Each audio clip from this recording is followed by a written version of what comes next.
বাংলা ভাষায় কথা বললেই বলে দিচ্ছেন বাংলাদেশি। তো নিজেরা জিতে এসেছিলেন তো 24-এর লিস্টে, কি করে জিতলেন? জিজ্ঞেস করুন তাহলে আপনারা কেন পদত্যাগ করবেন না?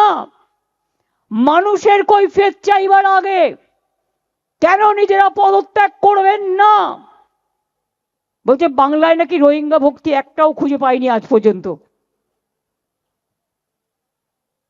রোহিঙ্গাই যদি হয় তো আসামে কেন হলো না এসআইআর?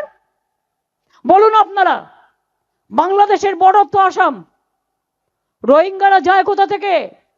মায়ানমার থেকে, মণিপুর, নাগাল্যান্ড, আসাম এইসব হয়ে তারপরে তো বাংলায় ঢুকবে। তো আজকে বাংলার ওপরে হামলা কেন?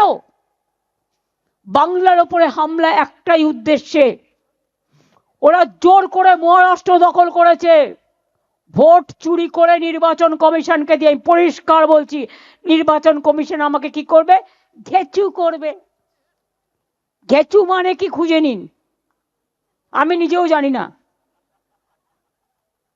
ঘেচুর ইংরেজি আমায় করতে বললে পারবো না, কিন্তু हमारा पता नहीं है, आप पता करके देखो।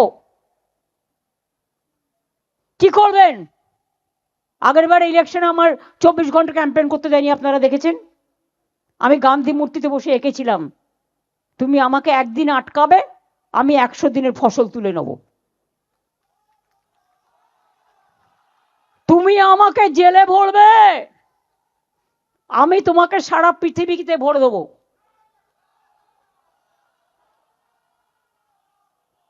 সুস্থ বাঘের থেকেও আহত বাঘ আরো ভয়ঙ্কর। সারা দেশ খেয়েছ, দেশের টাকা বাইরে বেচেছ, আর দেশের টাকা নিয়ে গিয়ে এক একটা করে গলায় সব সোনার হার পরে এসেছো।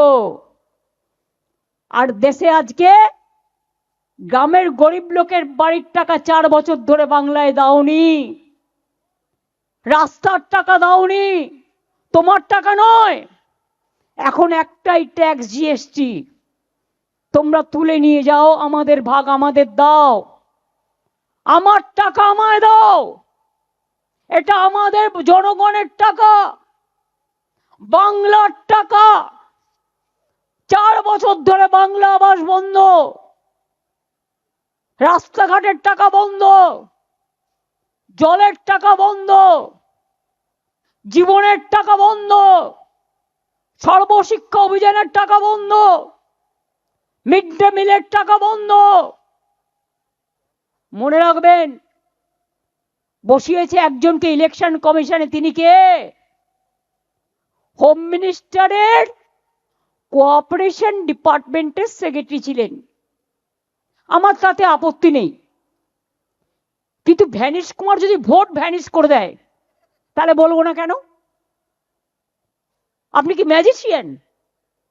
জনগণ ঠিক করবে কাকে ভোট দেবে, না আপনি বিজেপিকে ইলেকশনে জেতাবার জন্য সব নাগরিকদের অধিকার কেড়ে নিচ্ছেন?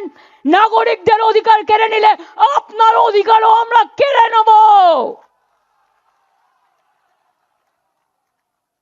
মনে রাখবেন, আঘাত করলে প্রত্যাঘাত কি করে করতে হয়।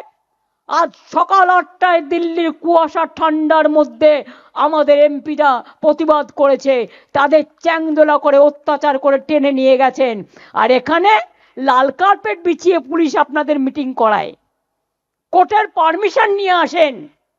সব তো দখল করেছেন। আমি কোর্টকে দোষ দিই না, বিচারের কাছ থেকে আমরা বিচারের বাণী আশা করি, নাথিং এলস। আমি কোর্টের ব্যাপারে কথা বলবো না। সব দখল করেছেন, যত এজেন্সি আছে গভর্নমেন্ট অফ ইন্ডিয়ার আন্ডারে সব দখল করেছেন। মহারাষ্ট্র জোর করে দখল করেছেন, আমি চ্যালেঞ্জ করে বলছি। হরিয়ানা জোর করে দখল করেছেন, বিহার জোর করে দখল করেছেন, অনেক রাজ্য জোর করে দখল করেছেন।